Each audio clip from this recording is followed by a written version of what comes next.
YouTube. This is Chandu.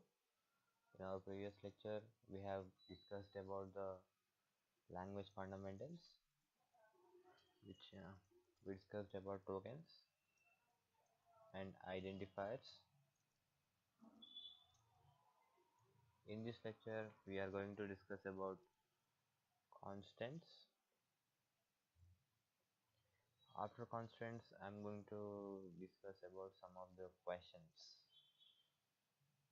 Some questions based on these tokens, identifiers, and constants.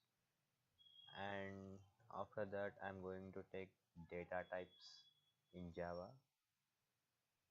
After data types, we see the structure of a Java program. Okay, let's get into it. Now, constants. What is a constant? Now, constant is a value which never changes. Okay, in our program we use many constants. Okay, generally those constants are divided into three types. They are numeric constants, character constant. Yes, see here. Constants are divided into three categories. They are numeric constants, character constants, boolean constants. Here, further numeric constants are divided into two types. They are integer and floating points. As I already said, integer represents, we use int keyword to represent integer values and also byte, short, and long keywords.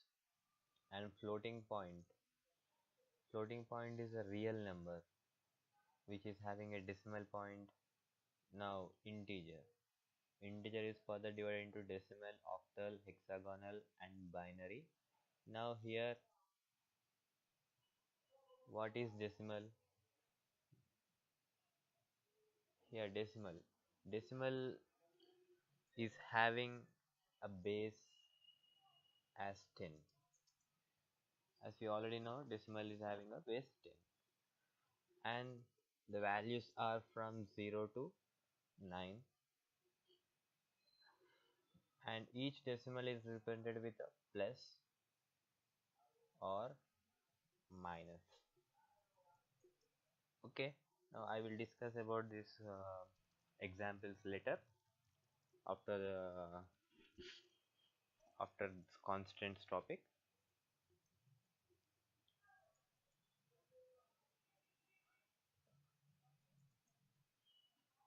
Now coming to octal.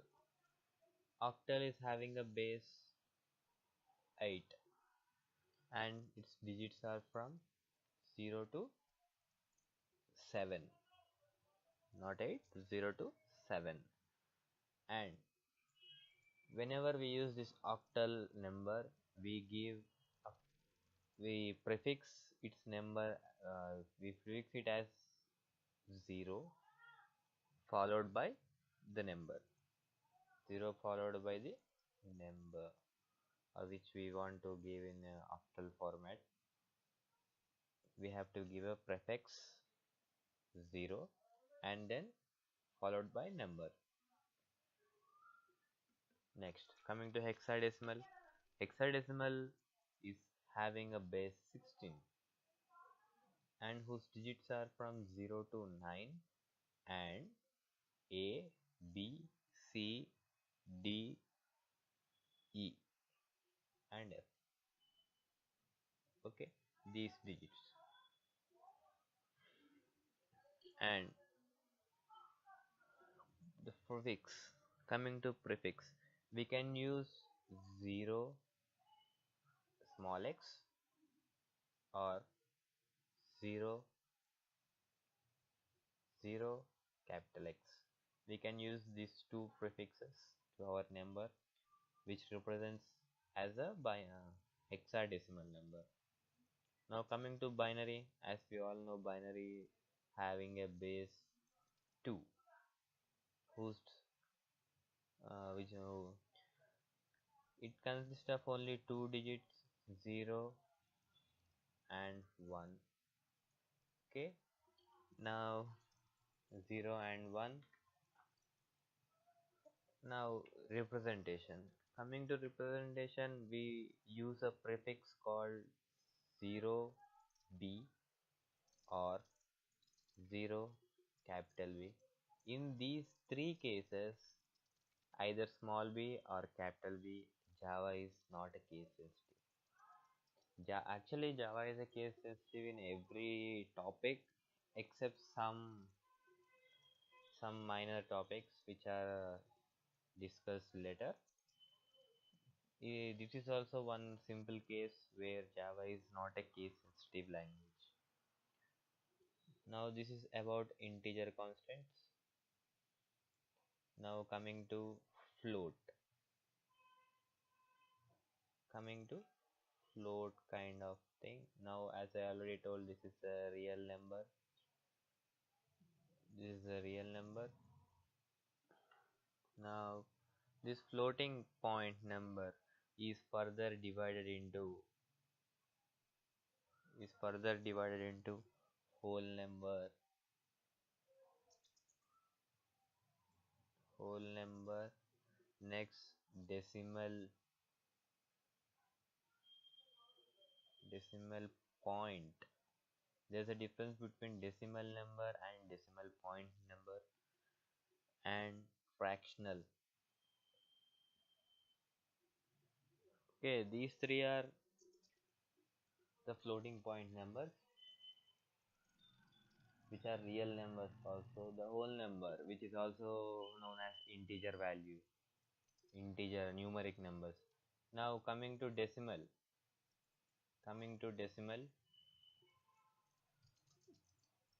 there is a difference between decimal and decimal point. Here in this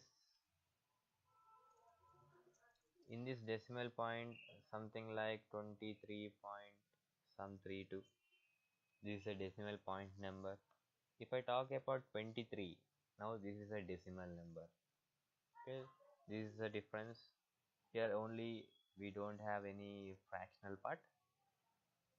Now coming to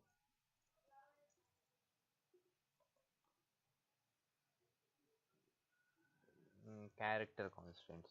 Now character constants, these are two. One is char and one is string. Now we know that characters in C language also we represent characters as some single quotes A and single quote. In Java also this representation is similar, but it character uses 2 bytes. In C language character uses only single byte. Here in Java programming or Java technology, character uses 2 bytes. Why all these things I will discuss in data types. Now coming to string is represented using double quotes. Okay, string is represented using double quotes. Like if I say Chandu, now this is a string. This is simply a group of characters. This is simply a group of characters. Here A is a single character. Here Chandu is a group of characters. Okay, Chandu is a group of characters. Next, coming to Boolean.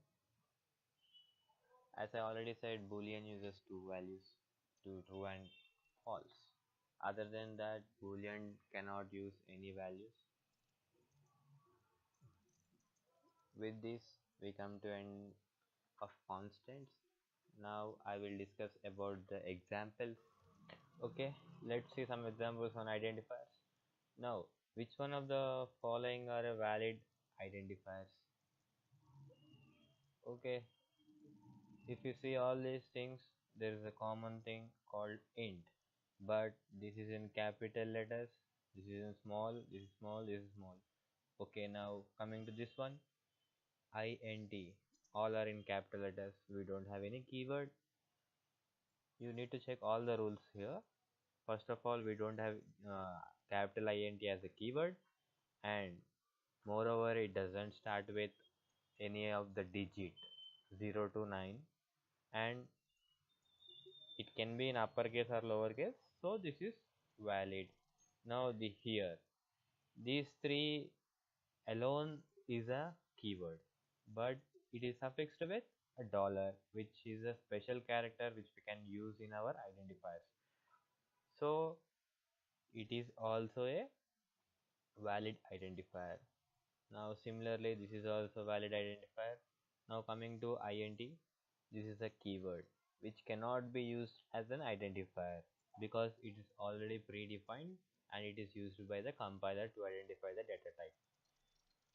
Now coming to second one.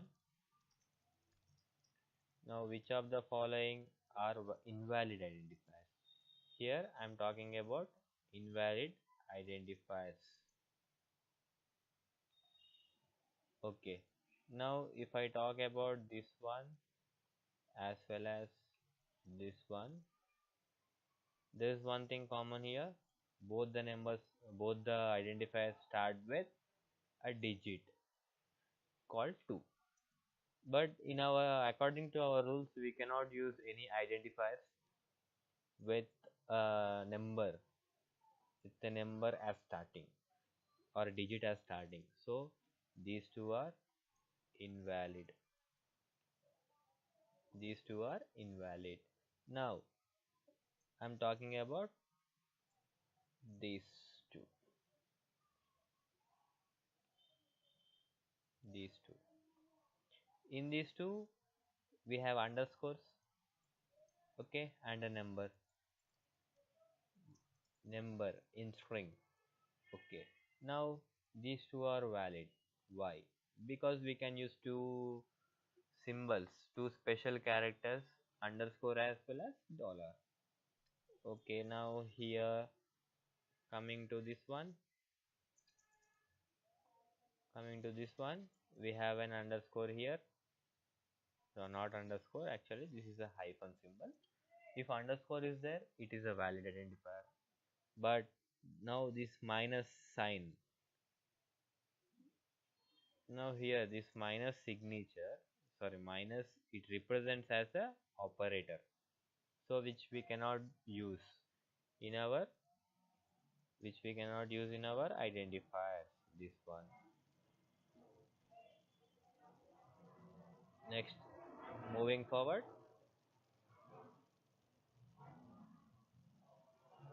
now which of these following are valid identifiers? Now we can use dollar as an identifier, underscore as an identifier, combination of dollars, and combination of dollar and underscore. All these are valid identifiers. Why? Because we can use two special characters, and there is no rule that identifier should have characters like alphabets. Okay. Okay. Let's see examples of constants also. Here, examples of decimal integer and how to represent a decimal integer.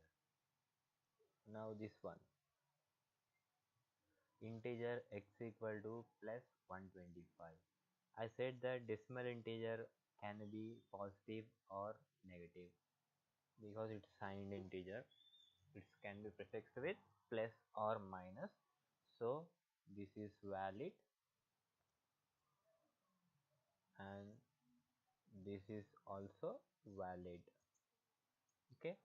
Now if I talk about this one, I also said the one point that we can use underscores in between the numbers for representing it in either international format or Indian format.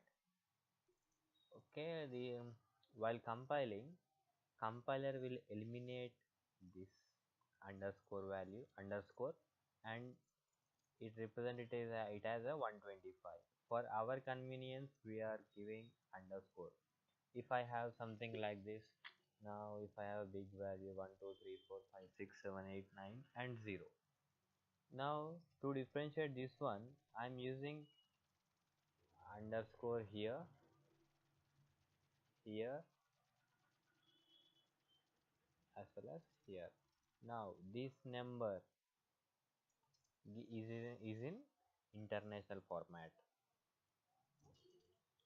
So that we can understood this one, which is in international format, and compiler will treat it as 1, 2, 3, 4, 5, 6, 7, 8 and 9. Okay. Now this one we can use. Now this is invalid. Why? Here, what is the use of underscore at the beginning? Now if underscore is at the beginning, then it takes it as an identifier, because we can use underscore in identifier. So it takes it as an identifier, but not as a value. Say similarly here also this is invalid. The same reason. At last, now here it takes as a number, but number now the after underscore we doesn't have any things like this 23. Now if there is a 23, this is valid. If there is no such thing, it is invalid. If you see about octal integers, it starts with or it prefixed with 0. Okay. Now and it consists of 0 to 9 dB. Sorry, it's an octal, right? So 0 to 7, and it doesn't allow 8, 9 or something else, some alphabets.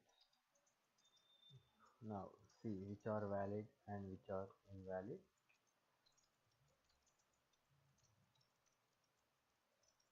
Now integer x equal to 0, 1 to 5. Now 1 to 5 are less than 7. Okay, and it is prefixed with 0, so it is valid. Now here also it is valid. Now if I take this one, in this case here 8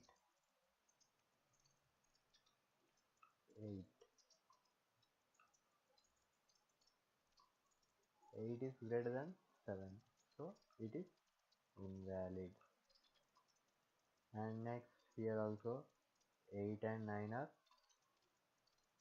greater than 7, so it cannot be an octal number, and all these are octal representations. Compiler take it as octal representations. Coming to hexadecimal integers, here it is prefixed with 0x, either it might be capital or it might be small x. Now here FACE, this is an hexadecimal integer value, as it can allow A, B, C, D, E and F. Either it might be in capital or small case, it doesn't matter. Okay, now these two are valid because all the characters are allowed and 0x is perfect. Now here this is also okay. Now this one B, E, E and F all are allowed. If I say in this case R is not allowed because it does not belong to A, B, C, D, E and F and 0 to 9. Okay.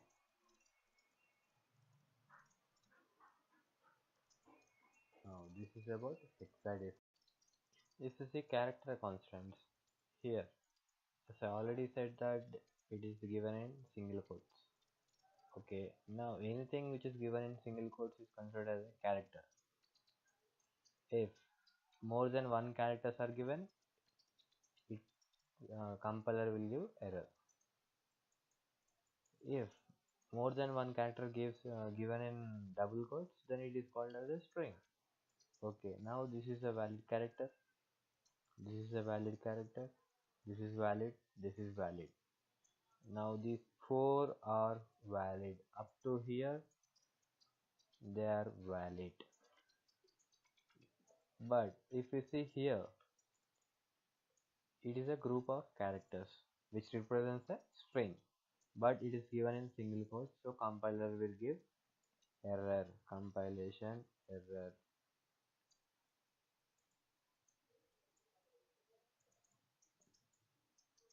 Compilation error.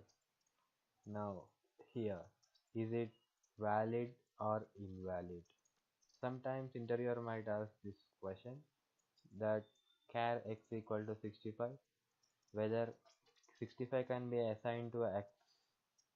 Yes, this is absolutely valid because it takes the 65 as Unicode value. Now, this is a Unicode value of a, small a. It represents small a. I am storing small a in x. Okay, now this one. Now here, this backslash u is called as a delimiter, and it is used to represent that hexadecimal value.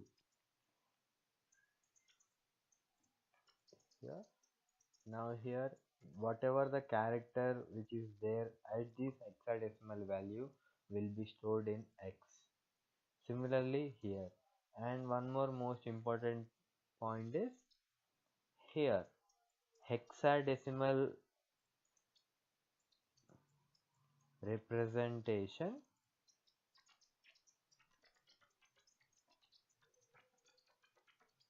must be in 4 digits.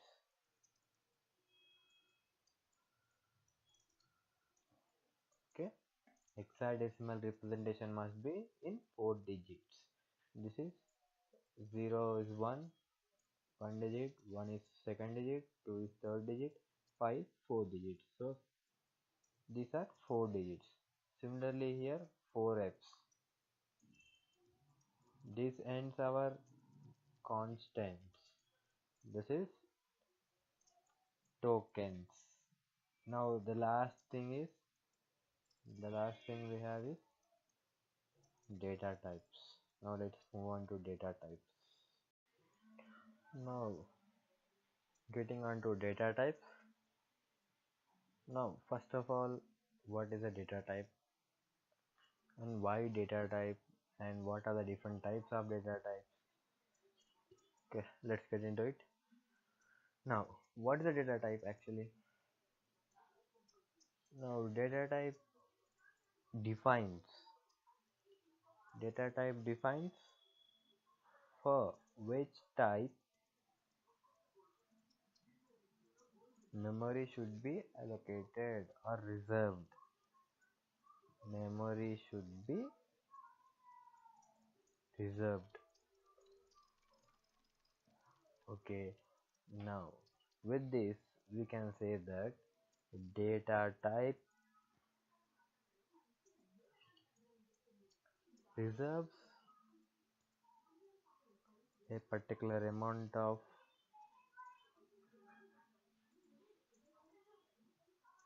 memory for variables. Okay, or variables or data. We can say it as data. For storing of data. Now what are the different how many data types are there in Java? Now a total of 8 plus 3. 8 plus 3 which is equal to 11 data types are there. But we are going to discuss one more data type 8 plus 4 equal to 12 data types. Okay, you will get a clarity when we move on to data types and what are the data types. Now, what are the different types of data types?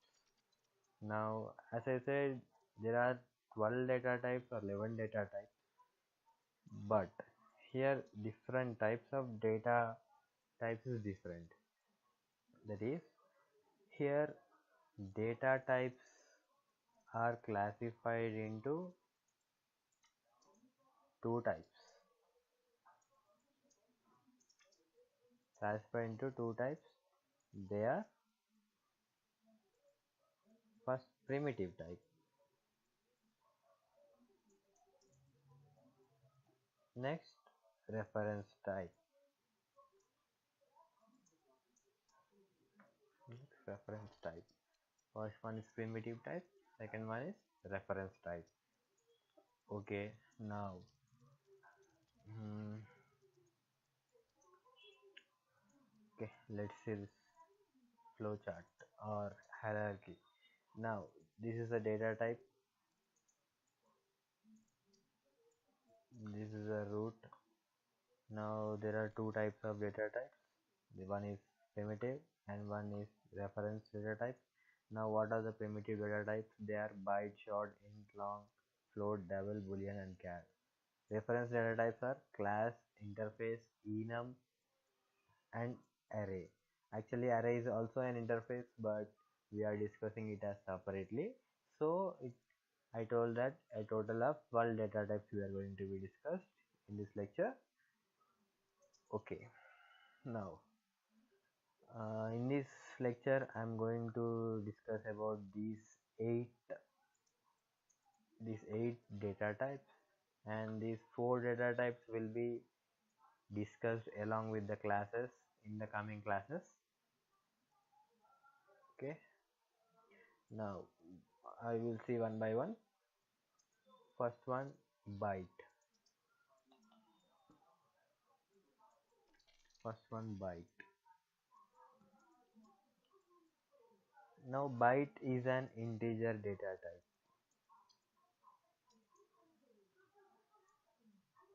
Byte is an integer data type. And what is the size? What is the size of byte?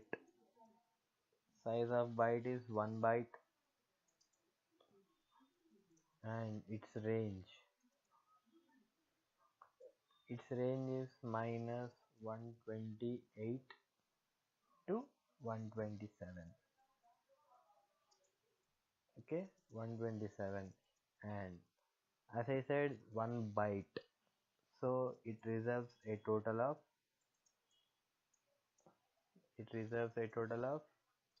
8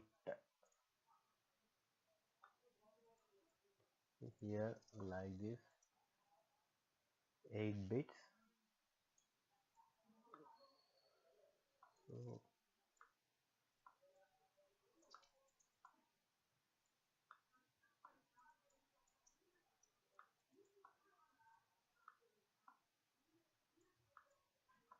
now these are the 8 bits.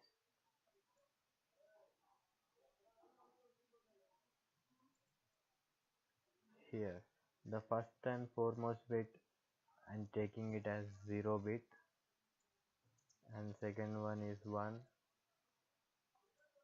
third one is 2, fourth one is 3, and so on, so on.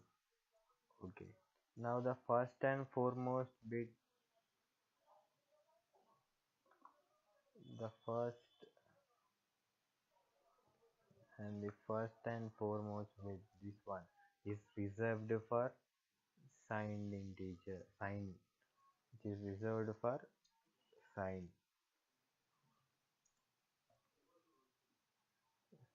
It might be plus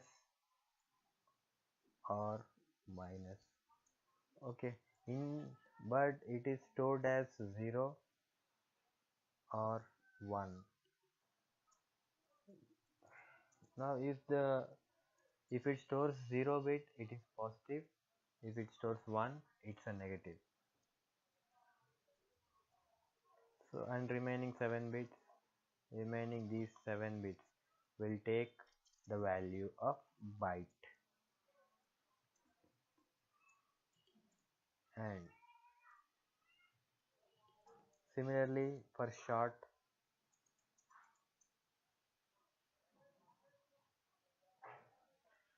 similarly for short,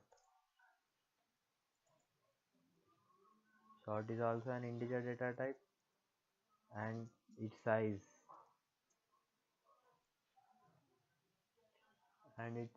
is 2 bytes, and its range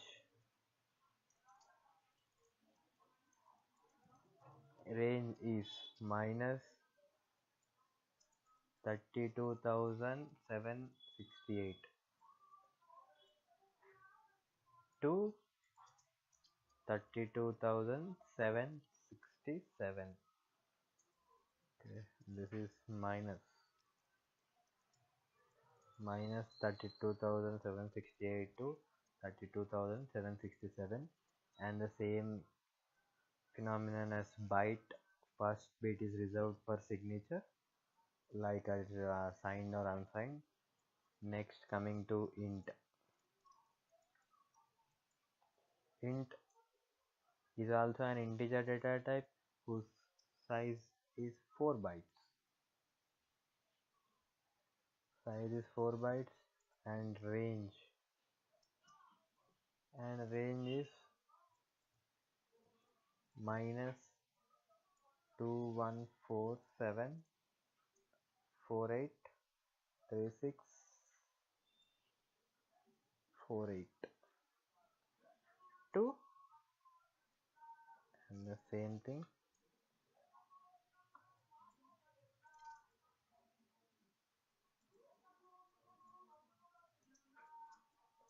but 7. Okay, similarly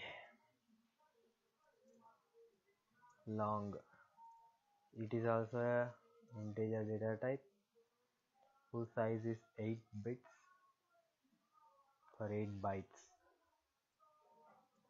8 bytes, and its range is very big, minus 92233733685477808 L, either capital L or small l. 2, same thing,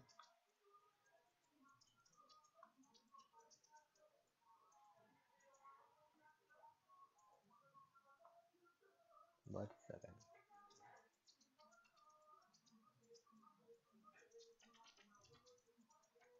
Okay, this is about, all these are integer data types.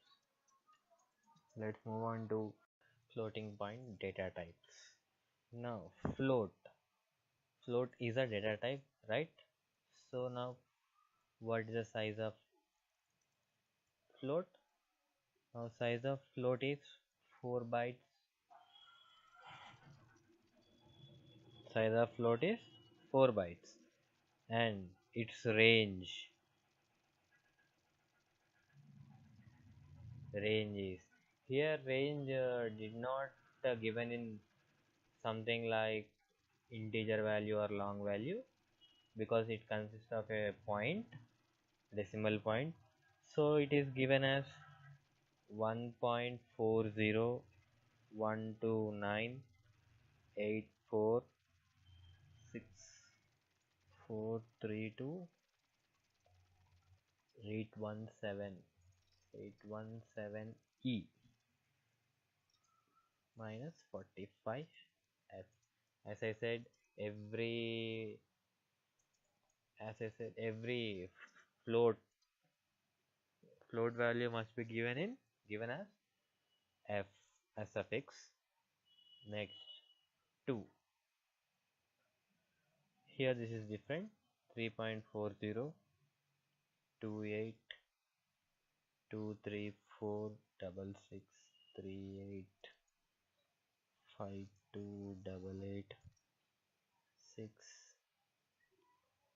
E 38F. Okay. Now what is this E E minus 45F, and here E 38F. Now E means exponential. 10, this is 10 to the power of, this represents as 10 to the power of minus 45, and this represented as 10 to the power of 38. Up to that many digits or that much value this float can hold, but provided that f should be there in the suffix, otherwise it is taken as double value. It is taken as double value. And precision, number of precision reserved. Number of precision means after a point how many digits it can give while while taking output from the console screen. It is precision equal to up to 6 digits. 6 digits after point. This is after point. Next, coming to double. Double is also a floating point data type, but its size is 8 bytes. Okay, its size is 8 bytes, and range, this is smaller, 4.9 E minus 324 to 1 point 1.1.1.93134862315 E 308. This is a double, and there is here you have to give B, not B, D. It represents a double value. If at all you did not give, by default compiler will take it as a double value. This is the reason why here a float should compulsory given as F. This is about double. Next, coming to char. Already you know this. Char is a data type which takes 2 bytes. Here in this it takes 2 bytes, but as we seen in C, it takes only 1 byte to store only 256 values. But here we take around not around we take 0 to 65,535 values, so we need a bigger size. For that we take 2 bytes. Okay, now range, what is the range? As I already said, 0 to 65,535, and total it can total the 65,536 characters will be stored in 16 data bits, and all are unsigned. It means that all 16 bits are used to store the data. Now boolean. Boolean, it takes only 2 values. It doesn't have any range or size. It takes true or false. Generally it takes 1 bit. Okay, it takes 1 bit. Now as in C, if we write like this, boolean x equal to 0, in C it is considered as a 0, false, but this is invalid in Java. because here 0 represents integer value but not boolean. Boolean takes only true and false, so you have definite, you must give true or false only for booleans, or else you can use some methods which return true or false. And next, you cannot give here x equal to 1 also. This is also invalid. This is also invalid. Next, this is also invalid. If at all you give like this, boolean x equal to true, and you should not use any single quotes or double quotes here. It should just, it's just a literal, so you have to give like this in small cases, or else you can give in place of true, you can also give false. By default boolean value is false. Okay, now next, the foremost difference, the most important question is, what is the difference between char data type in C and Java? In C and Java. Now, char in C uses 1 byte.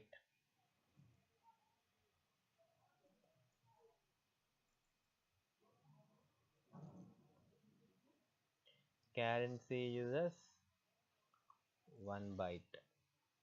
Now here I am going to draw the table.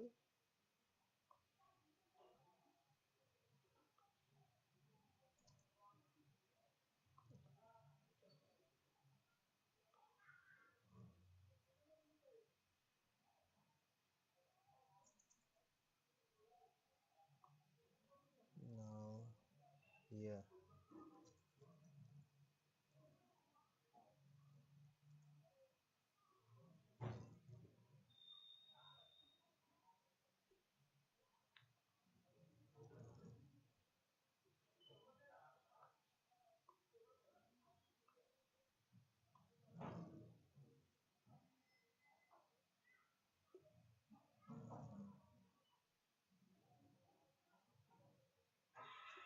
here char in C.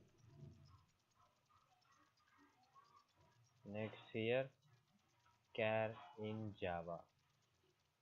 Okay, let's get into it. Now char in C, it uses 1 byte, and char in Java, it uses 2 bytes. Next, it takes minus 128 to 127 characters, or it's a range. But here in Java, it is 0 to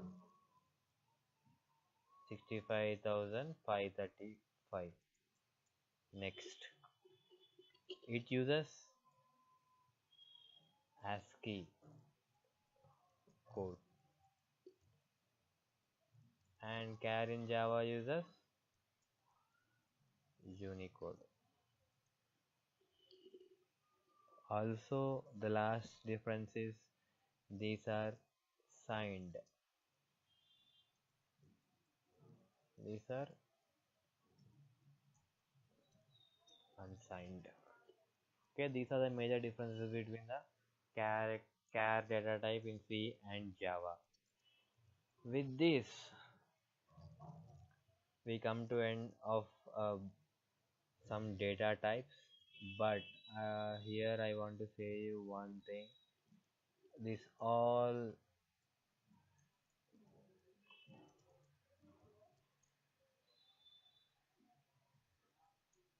now these data types, byte, short, int, and long, which are in sky blue color, represents integer, and this float and double represent floating point, This is bool, and next coming to this is boolean, which is a new data type in Java, and character. About this, I've just explained about this. Next, coming to reference data types, I will discuss about these data types along with our classes. Okay, now uh, along with our programming, because at this stage you are unable to understand these topics, so we will move on to our next topic. Our next topic is structure of a Java program. Now, how it look like? Now, first of all, we see what are the things which, what are the sections which are there in Java program. Their first section is documentation. Documentation section. Next, after documentation, after documentation section, we have package. We have package statement, like we are defining in which package we are writing the programs or classes. Next, import statement or import, like import command we are giving. This is to just include some of the classes which we have already written. And next, our class definition. This is the main part which we are going to write our code in real time. This package statement is most important. Package statement and documentation section. Without these two, our project is not accepted. Okay, import statement is to import our public classes only. I'll say in detail about the public classes. And now here, class definition. This is the thing where we are going to write our class methods and so on. Now this is a basic structure. Now this is a class name dot java. This is our program name. This is our program name. This is our program name. Okay, now this is the documentation section. You have to write like this. You have to take this back forward slash and two stars and one star and forward slash. It represents the beginning, and this represents the ending of the documentation section. And each documentation statements must be an HTML tags, because uh, these documentation sections are going to view in our browser. And also our Java provides a tool called Java doc. Java doc followed by class name. This will uh, Java doc. This tool will separate this documentation, and it converts it into HTML document, or else it saves into HTML document. Now, with this documentation section, I want to discuss one topic, that is comments. How to write comments in Java. Okay, we can write a single line comment or multi-line comment or documented comment. Now, actually, this is also a comment. Whatever appears as green in our programs is a comment. Now here, if I give two forward slashes, let's take it green, two forward slashes or something, this is something, some statements like single line comment. This is single line comment. Next, if I want to give multi-line comments, then I have to use one forward slash and one star followed by multi-line comment, and you should close like this using star and slash. Also we can give forward slash star star, and here this is documentation. All these are comments only. All these statements are ignored by compiler. Next, package statement. This is the most important statement.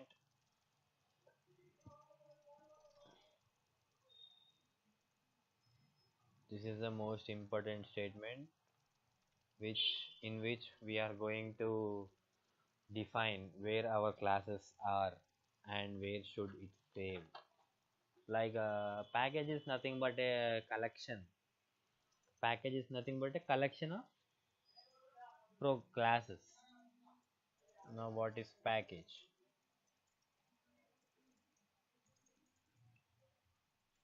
It is a collection of classes and or else interfaces, etc. And it allows, our Java allows to create user defined packages.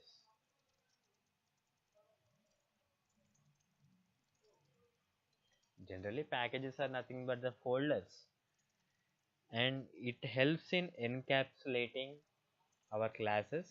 Here encapsulating means grouping our classes, like we used to uh, like we say our music files, like in different languages, English, Hindi, Telugu, or Spanish, or French, etc., in different folders to separate each and everything. That is called encapsulating the related things in one folder. Here also encapsulating means grouping related classes in one package. We will discuss about this package in detail in packages concept. Meanwhile, we will see a little bit here, and it provides modularity, and security. Okay, next, this is the most important point. Our program will allow our program will allow only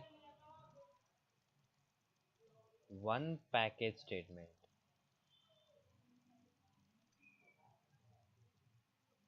Our program will allow only one package statement, and that too at the beginning of our program. But I said here at beginning, okay, but in this case it is a second statement, right? Okay, according to compiler, this is the first statement because it ignores whatever is a comment. So according to compiler, package statement is a first statement. If at all you give somewhere else like this, if at all you give here,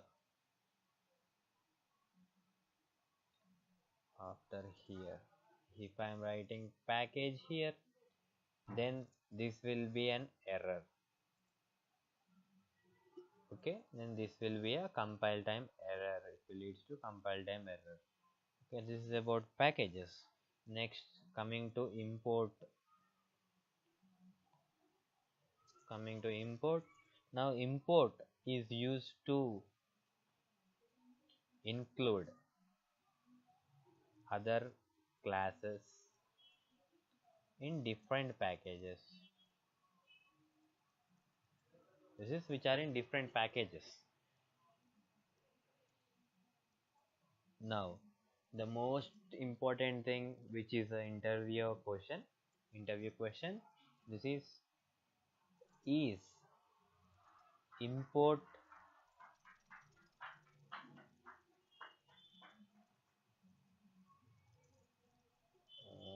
is import includes the class.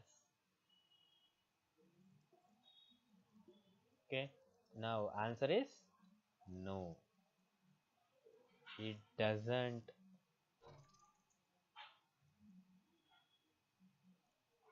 includes. Why? Then what it does? It doesn't includes. Then what it does? It is used by the compiler to add, used by the compiler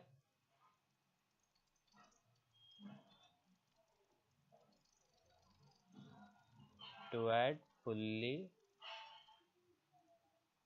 qualified name. Now what is a fully qualified name? Now fully qualified name means name with a package name, class name with package name is called as a fully qualified name. Okay, now here import is not including class, but it is adding fully qualified name. This is done by compiler, but according to our readability we say that import statements includes. Okay, but it actually doesn't include, it just add a fully qualified name. Next, coming to class definition, this is the most important thing. Class definition. After this we will enter into our programming. Class definition. First of all, as we all know that Java is a object oriented programming language. Okay, so we deal with objects. Now first of all, what is a class here? We are telling objects, classes, and so on, so things. Now here, what is a class? Now class is the blueprint of an object. Okay, like if we have a some company or some shop, we do have customers. So if I say customer is a class, then I can have any number of customers, right? Similar type of customers or different types of customers, or like employees. Now I have contract employees as well as permanent employees. Okay, these are two different types of employees, but both are employees. So I define them in only one class. So this is a blueprint. I am taking a blueprint of all the employees and considering it as an employee class. And if I, whenever I create objects, I will create objects separately. For contract employee, I will create an object separately. For a permanent employee, I will create an object separately which can access their details. This is how we use object oriented programming language principles. Okay, now we can also say that class is a building block.